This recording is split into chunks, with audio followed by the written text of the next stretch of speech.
happy to be here. Normally when we do these these Facebook Lives, they're very casual, they're Q&As. We're still going to keep it casual, but I wanted to bring you one of my favorite people in the world. So I want to share with you Coach John.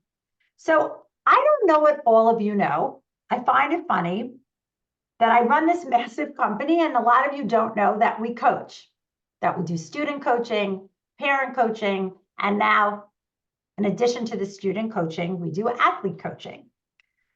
So I was very lucky to get a call from John about 2 years ago, and John and I hit it off.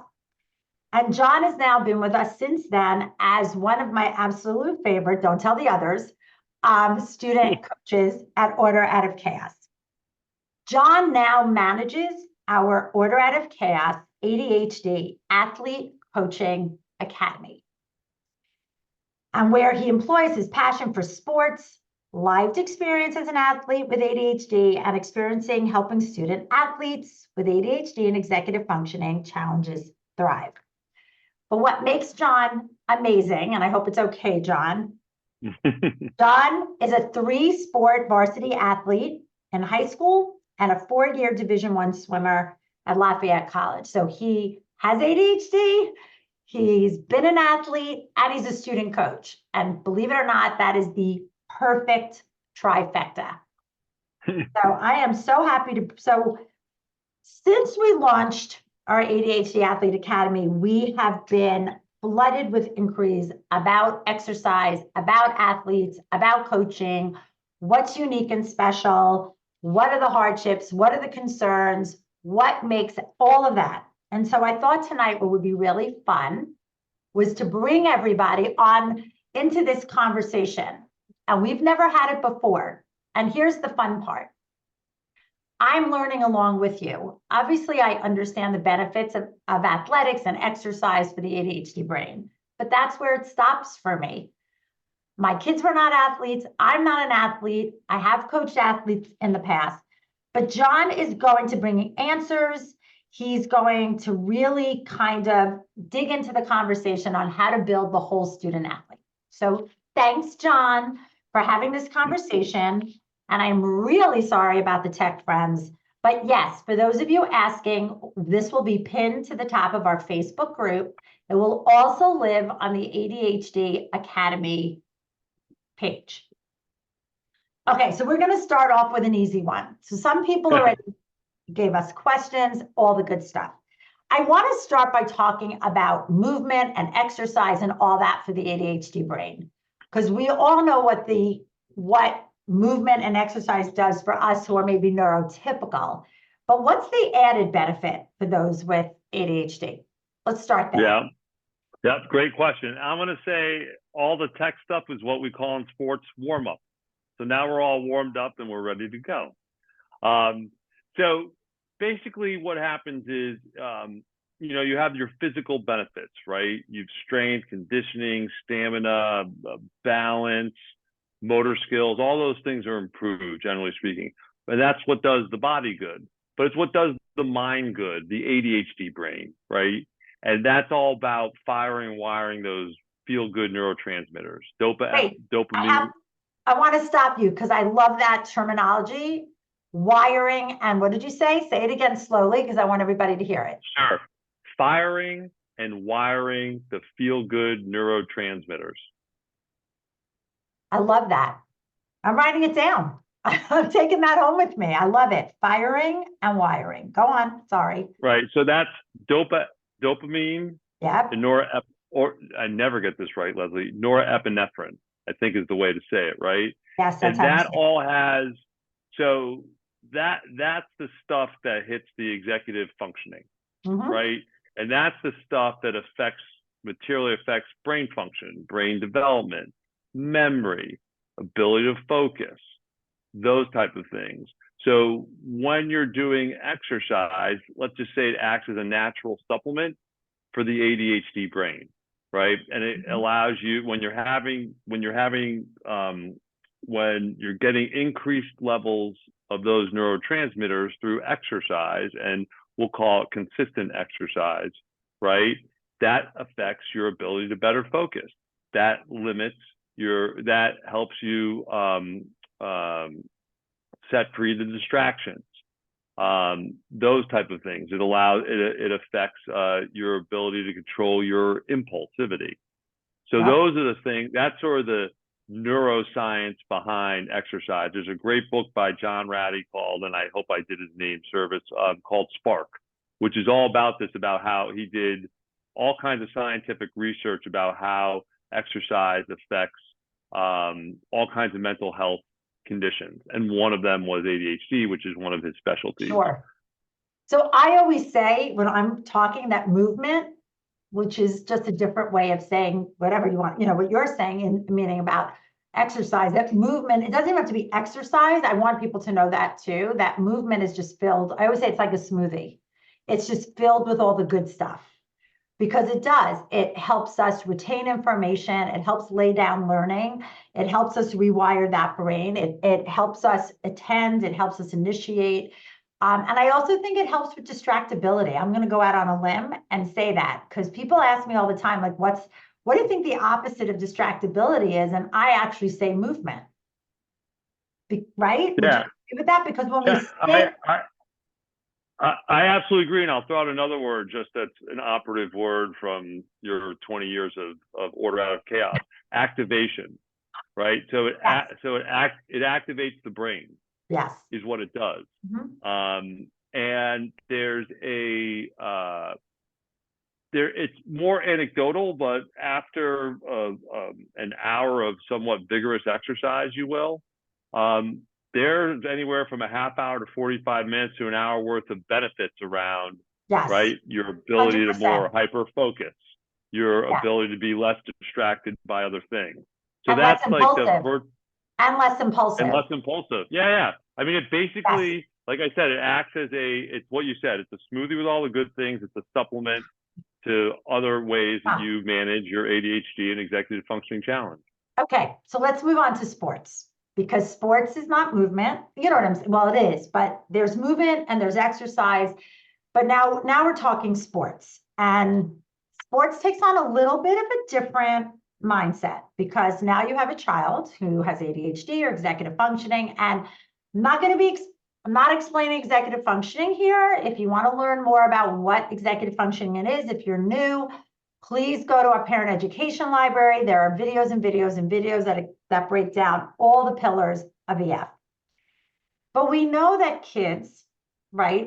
I want to hear from you the benefits of sports first. Mm-hmm. I mean sports, like where things are a little more structured and they have to show up. And then we'll get into the challenges. But let's start on the positive. Give me some of those positives for sport playing for kids. Yeah, I would say sports creates a virtuous cycle.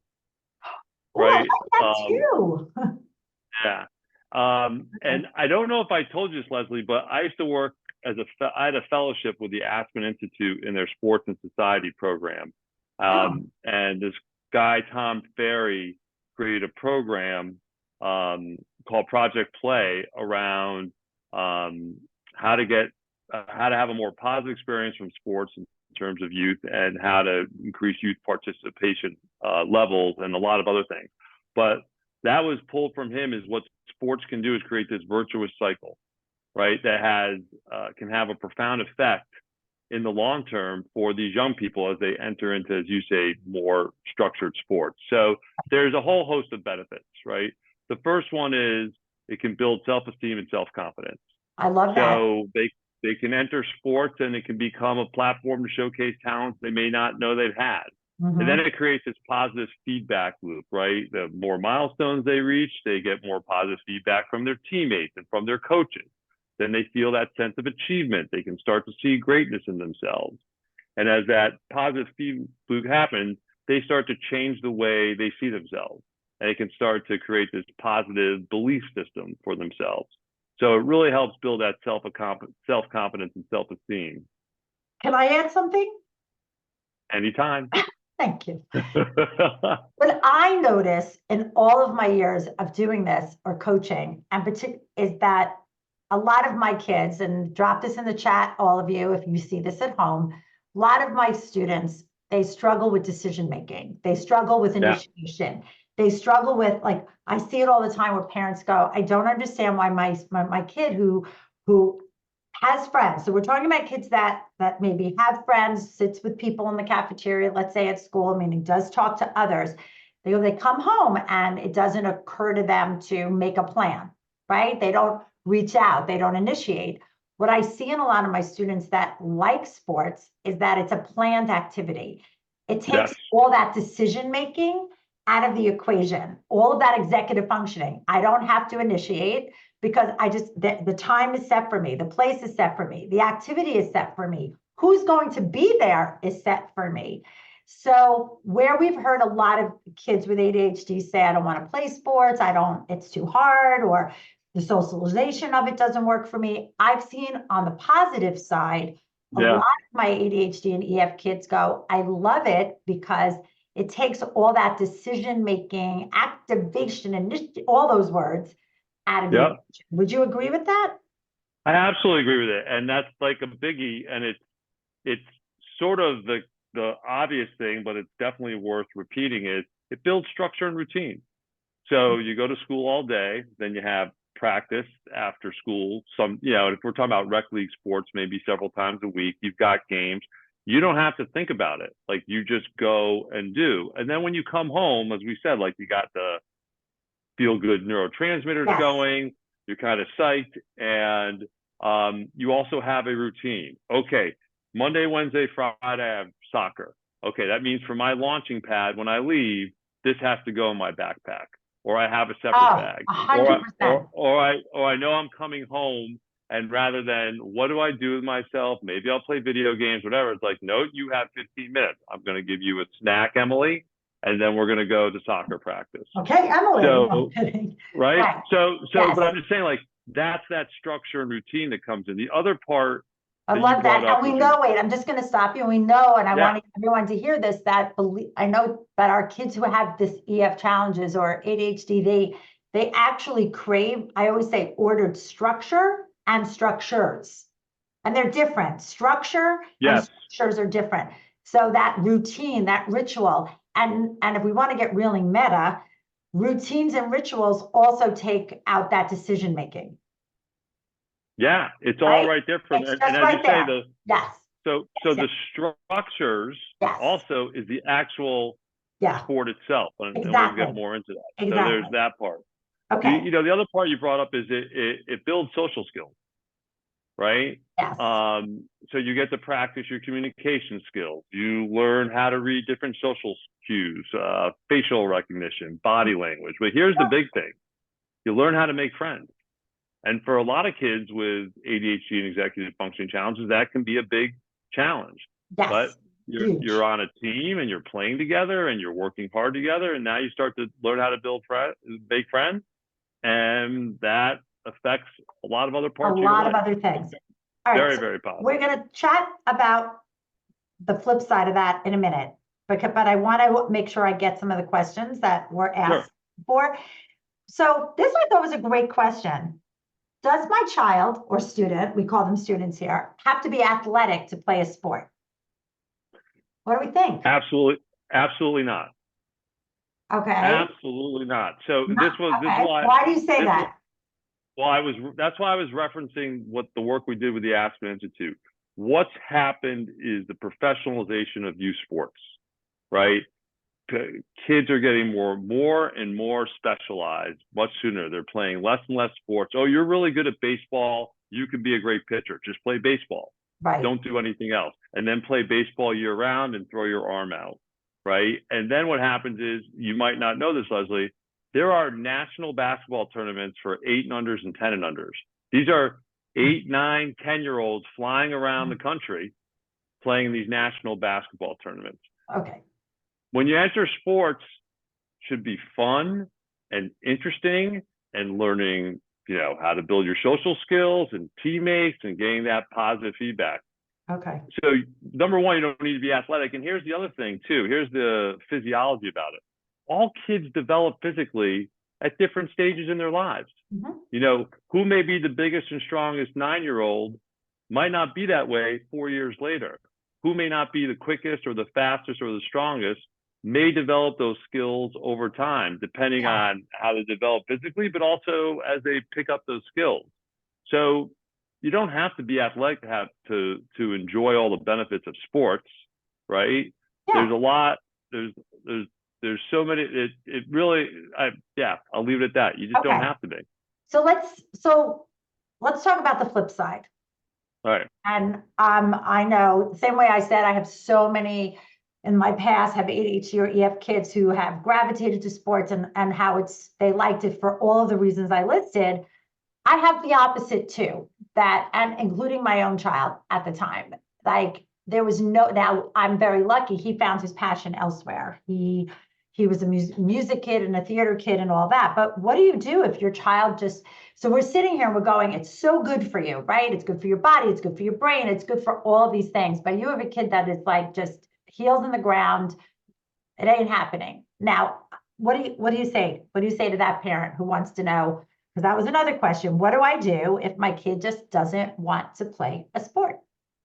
Yeah, it's a very fair question. And I know it can be challenging, but let's go back to what you said at the beginning. Okay, what did I say? What did I say? Exercise and movement.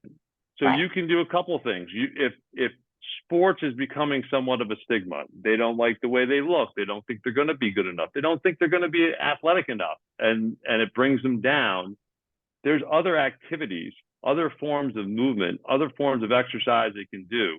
They could do rock climbing. They could do mountain biking. I have a middle school student that does parkour twice a week, which is super cool. Yeah, he does parkour it's like gymnastics moving through urban landscape. It's the only way I can describe it. It's pretty cool. I think there are also sports that you can do. And I think the word sports has a bad rap. Like, I think when we think sports, we think of teams. We think of football or basketball, baseball, ice hockey, right? We think and I think that's archaic in this day and age. So someone just wrote in the chat, sometimes they feel like they're forcing their child to swim. And I actually look at swimming as something that's actually a great thing to do as a singular activity, right? Perhaps you have a child at home that the team sport thing may be too much. I'm an adult and there's no way I will ever play tennis because I don't want to ever do anything where someone else is either counting on me or I have to play. It's true. It's very true. But so no pickleball for me. But on the other hand, I love to swim because the only person I'm competing against is my own self. I find it so maybe things like that, like you said, running, swimming. I love the idea of rock climbing, karate. Karate, gymnastics. I mean, there's a lot of individual sports, and maybe a way to frame it, like connecting what we're both talking about, is there are things below rec level stuff. Like you can go to the Y, and there can be individual instruction, and they can have swim time for young people and stuff like that. If being on the swim team and having some sort of competition around it is still a barrier to entry for your student. So there's a lot of things. Anyway, we'll leave it at that. But yeah, there's a lot of opportunity there. Can I just add one more thing? You can. This is your show. Whatever you want. No problem. From you. So I really am. So if you have the opportunity to ask your child, right, why they may not want to play sports, and part of it may be some apprehension, then maybe they might want to do it with a friend. Because when you have that buddy system in place, it sort of reduces that anxiety around I'm not going to be good enough, I'm not athletic enough, but if I'm there with my bestie, well, then maybe it might be a different experience. So that's just another opportunity. If I agree. You still kind of want to get your kid to dip the toes in the water, they can do that. So what I want to touch on is, I know we've been chatting and we've kind of just talked a little bit about different sports and things like that, what sports are out there. But when you and I were talking before this, meaning we had our time, and I purposely didn't ask you because I wanted to be surprised myself. What we talked about, what if there are different sports that are better for certain kids. I thought that was that's a really fascinating conversation. And no, I understand the difference between team or individual, and I think we covered that. But you mentioned something called open and closed skill, and I don't Yep. know. So I don't know what that means. So what does that mean? And can you describe it for our community? Yeah, no problem. So open skilled sports, you got to adapt more to dynamic gameplay, which is basically jargon for saying if you're playing soccer or ice hockey or basketball, that's dynamic, right? There's a lot of movement, reacting, it's creative. And oh, by the way, just connecting it back what we talked about a few minutes ago, that is another benefit. Playing those type of sports where it requires less decision making and quick response, that's good for the ADHD brain. Okay, wait, wait, I'm timing you out. I'm timing you out because these are golden nuggets. No. I do this when you've heard me on my webinars, and if there's anyone here, I actually repeat myself. Like if I have something that I think is super golden, I stop and I say it again and again because we all need to hear things more than once. I loved that. Say that again and say it slower, please. Sorry. No problem. So when you're playing dynamic sports, that there's a lot of movement going on at the same time, and you have to have this quick response time, pass the ball, whatever the case may be, or watching ice hockey if you're an ice hockey fan. It takes decision making, or most of the decision making, out of the equation, and you just have to react. And a lot of times you have to be creative. So you may want to be the that brain. You're speaking to that. Speaks to the brain. You may want to be Magic Johnson and make the no-look pass. You may want to be Wayne Gretzky and put the puck there before that person even knows the puck's getting there. I'm not saying all the greatest players are ADHD, but I will tell you one player who you might not know. Michael Jordan. Really? Okay, that's nice to know. That's nice to know. Yeah. But you know what? I think that's so fascinating. I never, ever would have couched it that way. And I thank you for that, because I think that is a whole other way of looking at it, because I think it's just how you're saying it is a much nicer way of saying that they get out of, there's no time for them to get in their own way. Right? No, there isn't. It takes the decision making out. And that's a big one. That's a big one. Wow, I love that, John. So close skill sports, again, I'll use some jargon and then I'll bring it back up, right? Okay. It's sports that are more consistent, predictable, self-paced. That's swimming, that's gymnastics, that's tennis. So I was a swimmer, as you said, in college, right? Okay. I know exactly what my race is. It's either 2 laps or 4 laps or 8 laps. I know what the stroke is, and I know how long it takes me, and then I finish. Like, that's a race. That's close skill. Another part of close skill, using swimming as an analogy again, is I don't, like, when I'm swimming, I don't have to memorize any plays. There's no downtime. John, you're going to swim 4, and I'm just making it basic. You'll swim 4 laps 10 times on this time. That's it. I don't have to think about anything else. Yes, my coach is telling me about technique, or maybe he's like, go, go, go. But generally speaking, I know exactly what I'm doing. That's close skill. I'm learning so much. Okay, that makes total sense to me. All right, if you have any questions on what John said, drop that in the chat, but I just found that highly fascinating. All right, John, we're going to switch subjects because I want to keep an eye on the time and I want to make sure we hit all of our points. But I want to take a question that was sent to me. Hold on, I just want to come back. So I actually have a lot to say on this, but I want to hear your thoughts too. So, okay. My kid wants to play a sport. We're all in, we're playing it.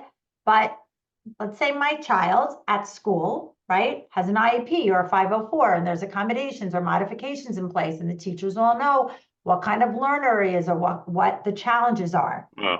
So here's the cue. What, if anything, this is from the parent, what, if anything, should I be telling the coach? So I'll say generally speaking, it's what you're comfortable with. So I'm gonna couch it that way. But for me, I'm a proponent I of want to hear telling you. the coach. We No, do okay, this I am. all the time. There's no lip service at Order Out of Chaos, meaning I know there isn't, and they all know that. I'm very definitive. I don't do the, well, whatever works for you. If someone's asking my opinion or your opinion, that's what Right. I want your opinion. So my opinion is it can only benefit and enrich your child's experience by the coach knowing how your kid's brain operates. Absolutely. Amen. So Great answer. listen, most coaches are very well intentioned. I was a rec league coach. I was a professional swim coach here for youth team. But generally speaking, they probably don't know that much about ADHD. That's right. There's an opportunity to inform them. There's an opportunity to inform them about your daughter or your son, right? And then there's an opportunity to partner with them and say, hey, listen, my son gets pretty distracted in downtime. He daydreams, he could get impulsive. Like, is there a way in downtime to practice more drills? And oh, by the way, it only benefits all the kids, neurodiverse or neurotypical, if they're all doing something during downtime. Universal learning. That's what it's called. Right, universal learning. Another thing could be, hey, listen, coach, maybe you need some help with the equipment. Maybe you need help with posting plays or whatever. Maybe my daughter could help you out with that during the downtime because it keeps her active, right? So yes. I think there's a great opportunity to help inform the coach so your child has their best experience, and then it definitely has a halo effect on the whole team. I am 100% in agreement with you, but I'm going to come at it for the mom who asked that question, everyone else who's going to watch this, I'm going to come at it from a different perspective, because you're coming from the athlete perspective, which is what I want. I'm going to come from it from the student perspective, and I want everyone to think about this. Your child has an IEP or a 504 and spends 50 minutes maybe with a teacher once a day. There are times, believe it or not, where your child spends more time with their athletic coach, their theater director, their art teacher, whomever it is, whatever. So to me, it seems kind of funny that we spend all of this, not funny, haha, but maybe funny, ironic, that we spend all of this time working to tell the teacher who sees that child 15 minutes, maybe 4 days a week, how your child's brain works. And then here's your student who's spending 3 to 4 hours, 6 days a week with this adult, and we're not telling them anything. I just think that's major food for thought there. So just as a tip for all of you, what I used to do at the beginning of a school year is I used to type a 1-pager up. So I had major just facts about, and this was, and I'm saying this that my son, who's now 26, I don't always talk about him anymore, but I do have permission to share this because I did it when he was younger, and so that's okay. But I would type a 1-sheeter up, and not only did that 1-sheeter go to his teachers, it went to the theater director, the music director, the driving instructor, the karate instructor, whomever was in his world at that time. And there were different things. Obviously, I changed some things depending on what it was, who I was giving it to, but the bulk was the same. So that's my tip. Can I add something to that? You can add anything you want. Don't ask permission. Ask for forgiveness. No, it's okay. I think I want to layer on to what you just said because it triggered something to me. The other thing is coaches for a lot of young people are big time role models. And how cool is it if your role model truly understood who you are, a couple layers down from just Susie's a great kid, but Susie's brain operates differently. And how cool is that? When your coach really gets who you are. I mean, think about that kind of experience. So I think that's great.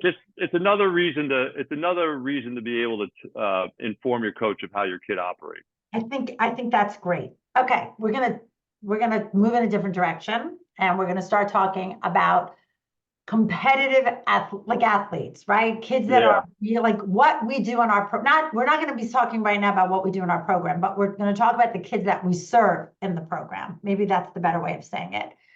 Yep. Okay. So you were that kid, right? So talk to me about the specific challenges for kids with, okay, this is a mouthful, specific challenges for kids with either ADHD, EF, whatever we want to say, that are playing competitive sports in high school and college. What do they face that is a little bit different, not only from the average student, I don't mean average in grade, the kid that's more like the more typical kid, but even the kid that is, because I've told you this before, and you all need to know the transparency here, that when John brought this idea to me, I was very like, I was reluctant because in my years of coaching, I've coached theater kids, I've coached music kids whose schedules are relentless and rigorous and all of the things.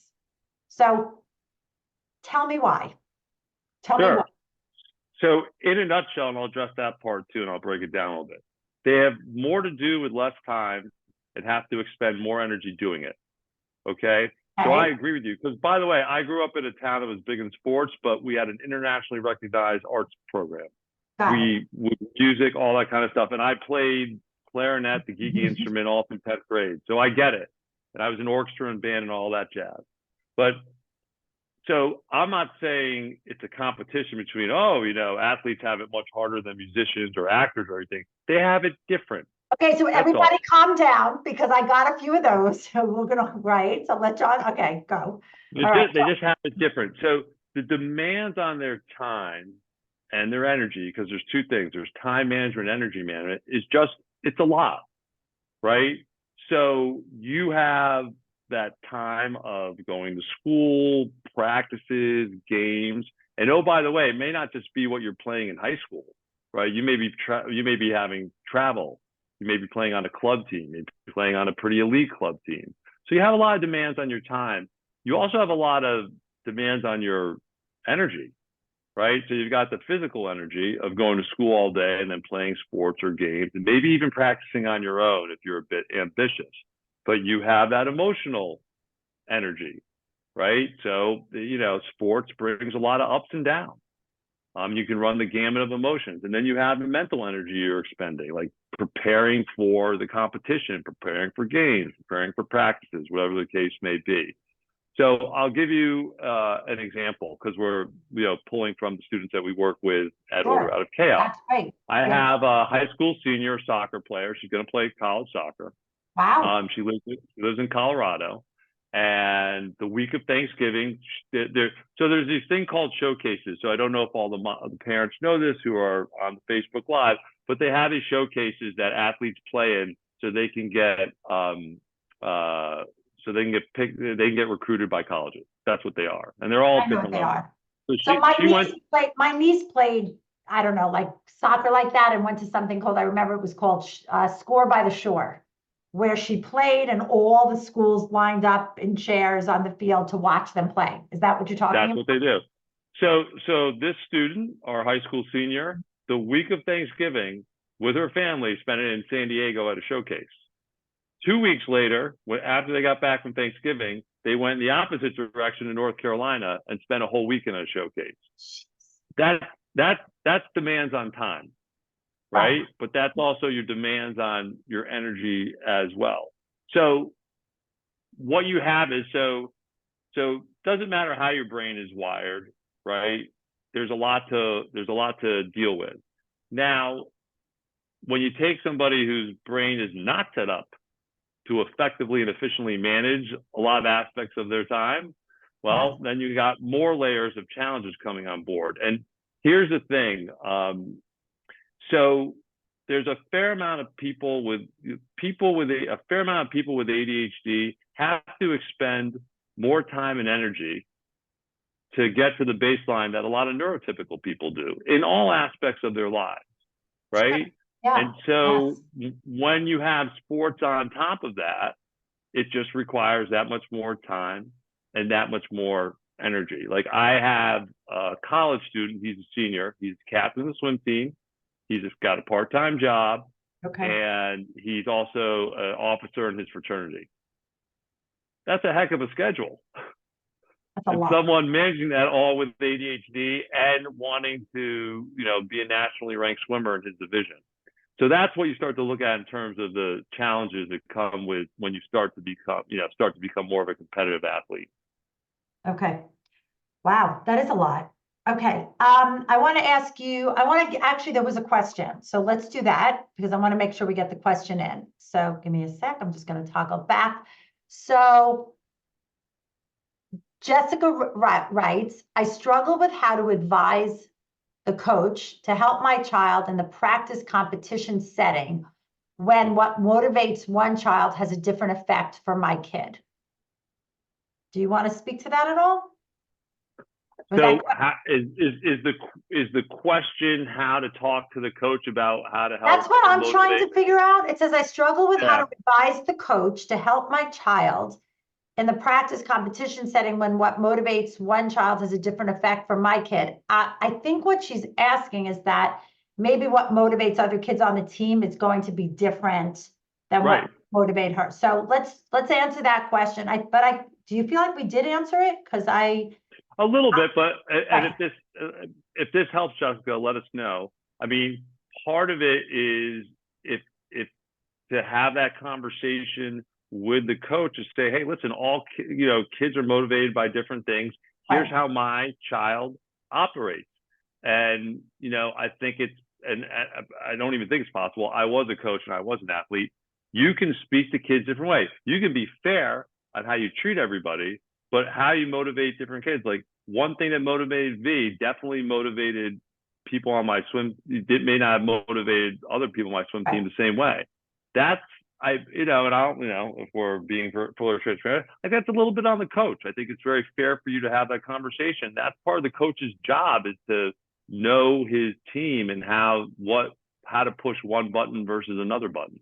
I agree. And I like my idea. I do of creating that one pager and adding very specific things to it depending on what your depending on who you're giving it to. So I like that idea. All right, we're going to move on because I have to keep an eye on the time. All right, so let's chat a little bit about what we do. I think that's okay. People come to us all the time. We've been having a lot of conversations with a lot of people about athletes. So I'm going to challenge you a little bit because this was the question that I asked John. And for those of you who don't know me and that are new, I should have introduced myself. I introduced John. I'm Leslie Josel, and I'm the principal of Order Out of Chaos. I've been in business for 20 years. Yes, let's repeat that number, 20 years. And I've been doing this kind of work for 15 years. So I have seen at this point, I want to say thousands of kids in various types of ways, whether it's coaching, speaking, training them in classrooms or what have you. And when I meant this, when John brought this idea to me, I was skeptical because that's my nature. And I felt like, you've got to help me see the difference between kids that are athletes versus more, I don't know if typical is the right word, but we'll call them typical. So tell me what is it that and John runs our program. So newsflash, I do not, because this is not my area of expertise. So I leave it to John. So tell me what you do. What is the magic sauce? What's the secret sauce? What are we providing these kids that are athletes that might be a little bit different than what we might be providing for kids that are more typical? Yeah, it's a great question. So I tap into the athlete mentality, which is all about goal setting and understanding what it takes to achieve their goals on the field, in the pool, on the track, whatever it is, right? And how do we translate that success to the classroom? That's essentially what we do. So I try to tap into their athlete mentality and then create strategies for them that resonate with them on how to tap into that mentality. Can I just read a quote if it's okay? Because you can do anything you want. Do not ask permission. This is your show. Because I love this. So this is a quote by Molly Seidel. She's a world-class runner, an Olympic medalist. And this was from an article on how she manages her ADHD and mental health. right? Love And she this. says, I think a lot of people assume that I'm a lot more naturally talented than I actually am at the sport. I'm really not, she said, emphasizing that her success is a product of hard work and dedication. She goes on to say, it's that consistent day-to-day work that is translated exactly into my mental health. My realizing that it's okay that I'm going to have to work at this every day. And then here's my favorite part. I also have to wake up every day and brush my teeth. And I'm not expecting that if I brush my teeth enough, I'm never going to have to do it again. I mean, that's like encapsulates it, right? Like you can't, Oh you my gotta, you God. gotta keep going. You gotta, I know, I love that call. You gotta keep putting in the work. So I we try to create these headlines that are kind of sporty, that resonate with the kids, and then they cascade down to strategies that make sense. So one of them is get ahead and stay ahead because it's much harder to win when you get behind, right? You're And down all 30 facts of points. life. That's all All facts. facts of life. And in sports, you're down 30 points, much harder to come back with 5 minutes left. If you're 10 seconds behind in a 500-yard race and there's 100 yards left, it's going to be Yes. hard to come back. So what we do is that's about being strategic with their time. And I pull this, and I'm sure a lot of other people have, but when in my freshman orientation in college, my academic advisor said, John, there's 168 hours in the week. How are you going to use them? And so we take this inventory with these athletes saying, you have 160 hours a week. How much time do you spend going to classes, practice, games, sleeping, eating, socializing, other extracurricular activities? And they soon find they have more time on their hands than they thought they did. Right. And that starts to bring down the overwhelm, starts to bring down the anxiety. And then it starts to help inform them, how they can perform well. And that's an operative word, performance, both Right. in the classroom and as an athlete. I think you're selling yourself short because I want to bring something up that I've heard and I've noticed. And all of you out there, I'm not saying that we don't provide this for all the students we coach, but what I have noticed with student athletes in particular, it's really about efficiency, right? So like, whereas if I'm coaching a student that is more typical, like a typical college student, I am not teaching them how to get work done on the bus. I'm not teaching them how, right? Like I'm not teaching them even how to get something done in between. Like, because I see this, I used to see this in my practice where if I had a kid playing JV, he still that student had to stay for the varsity game. So like it's finding those moments and using them to your like biggest ability. And I'm not saying I don't do that with others because I've taught that similarly to those like who are like who are rehearsing for a play and like maybe it's not their scene, and how do you use those bite-sized moments and activate on them. But that's, if I had to drill it down to one word, it would almost be efficiency. Yeah. And I wrote that down. So it's how to be more efficient with your time and energy. And I'll give you a real world example of one of our students. Okay. Right. So same student from Colorado who plays high school senior. And when she came to us, it was in the fall, and she was playing travel soccer. It's an elite team. They send kids to D1 programs all over the country. And she had 45 minutes to an hour from the time she got home before she had to travel, 45 minutes to an hour for this practice. So that means she's not getting home till 8 o'clock. That's insane. Had challenges with motivation, procrastination. The last thing I want to do between the time I get home and then go get to play soccer, which is what I really love to do, is sit down and do some work. This was starting to affect her sleep. And sleep is foundational for everybody, but it's especially foundational for people with ADHD, because having a good, healthy sleep routine, helps you focus better. You're less distracted. It gives you more energy. And so I'm bringing this back. So then we talked. And so what happened was she got home and she started work, and then she was having trouble with motivation, procrastination. She was going to bed later and not getting enough sleep. And this same cycle kept happening. So we said, like, well, what would it look like if you came home and just got a little bit done to begin with? Not the whole 45 minutes an hour, but just read a chapter, did 3 math problems, whatever it was, write a couple sentences. Wrote a paragraph, right, something. That's it, right? And so we started to do that, and she started to come home. She's like, well, this is kind of cool. I got a little less to do tonight. And oh, I have a little less to do tonight. Now I'm a bit more motivated to get the other stuff done. And she was able, and that virtuous cycle started to take place. Brilliant. And then she was able to go to sleep a little earlier and a little earlier and a little earlier. Yeah. And then she was on a very healthy sleep routine. She was more motivated, much more efficient. And the net was she had her best GPA of all her semesters in school So that's at the end of amazing. December. So look at that. Yeah. It's like the domino effect, but I like this, the efficiency domino effect. All right. Yeah. We're going to wrap it up with one question. One left. Oh, whoops, sorry. I just pressed the wrong button. I'm telling you, tech people, do not hire me anytime. All right. We are going to wrap it up with one question and then it's from Esperanza. Her son is 18 and not interested in movement and intramural sports at school. He understands the benefit, but it hasn't moved him to pursue. What can I do to motivate him to engage either in like a hike, a walk, anything like that? Do you want to take that? And that's a great way to wrap it up. We're going to wrap it up with that question. So what do you think? He's not interested in sports. He's not interested in intramurals. She's not even looking at him to even be interested in sports. She wants him to move his body. So she's asking, how can I even motivate him? Oh, well, she says to engage in either intramurals, a hike, walk, anything like that. So first off, what's your tip? That's a great way to end. Like, tell me what your like best tip here would be for her. My best tip is first, what interests your son, right? And I've done this with a lot of different parents. Like they're like, well, my child does like the bike ride. Okay, so what would that start to look like? You know, are there specific routes that they would take? Do they enjoy? I'm just running out of battery power in a second here. That's okay. Give me 1 second. We're good. We've had tech issues all day long. There we go.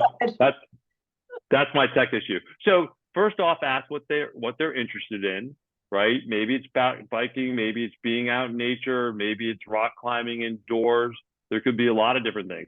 By the way, there's individual sports that aren't team sports that don't even have to be considered a sport. Like martial arts is awesome for people with ADHD. So I'll give you an example. So the middle school student who does parkour, he doesn't want to be in a karate class. So his parents are able to provide him one private lesson a week. And then he and his father practice in their little mini dojo in the garage. Right. So go ahead, Leslie. No, I was going to say also that even if you don't want to label it a sport, like, I don't know if you have a dog at home, but I say this to parents always, if you have a dog, let your child be the one to walk the dog. Let them be the one who's doing even the things around the house that you need to actually get up and move for. Like that would be what I would do. I would start small, and I would start with things that are not like glaringly movement. Right? Exercise or that are blatant. I would be like, all right, we have a dog. And I'm going to be honest, my son was that kid early on in life. Now, he's not that way, but we had a dog. So his responsibility was to walk it. And there was a reason for that. So, right. It just kind of lended itself to to break that barrier to entry for movement. That's all I wanted to offer, that it doesn't necessarily have to be like a sport or even exercise. It just needs to get your body up and moving. Yeah, and they'll start to see the benefits. Right, they will. And that may spur them on to want to do more and more in different things. Right. So I just want to make sure I answer. Okay, did that help? YouTube, right? Well, you said YouTube. I agree with that too. Like that, there's that body doubling experience also. So like body doubling, even if I would do this with my son, and then this is how we're going to wrap it up. And I want to offer this because it's a very concrete tool. So when my son had to study for an exam, wait, I want to get back. I'm toggling between two channels. When Eli had to study for an exam and we had the dog, I would tell him, give me your flashcards, grab the dog, let's go. And we would spend 20 minutes to a half an hour walking around our neighborhood. I would be doing the flashcards. He would be, and remember, he was moving, so the brain was way more engaged. It didn't feel bogged down. It helped with that cognitive overload. He was all the benefits. And he would walk back in the door and he would go, oh, I have to study now. And I'm like, you just did. See what I mean? So there's a lot of things that play there. There's getting out of the house. there's walking a dog, there's body doubling. I'm with him, so he was more apt to go. So all of those things together, I think, don't you agree, John, will Absolutely. get your kid moving. All right, one last, anything you want to say before we wrap up our conversation? Any tip, any last words? Floor is yours. No, I appreciate it. Listen, you can tell I'm an athlete. I love sports. I play sports. I still play sports. I think, and I'll just go back to what I said at the top of the hour, right? I just think the benefits, there's a virtuous cycle there. And you ended it very well, Leslie. Sports, movement, exercise, insert whatever word you want in the underline, but anything that gets the kids moving, is all very helpful. But there's a lot of benefits, like, and I'll just end it like this: team sports can, build social skills and teamwork and learning to follow rules. I just think there's a lot of, how do I put this? There's a lot of halo effects that come from participating in sports to all other aspects of their lives. And I'd say like those are wonderful things to have in your child's life. That's it. There's nothing I can say that's going to make that sound even better. Okay.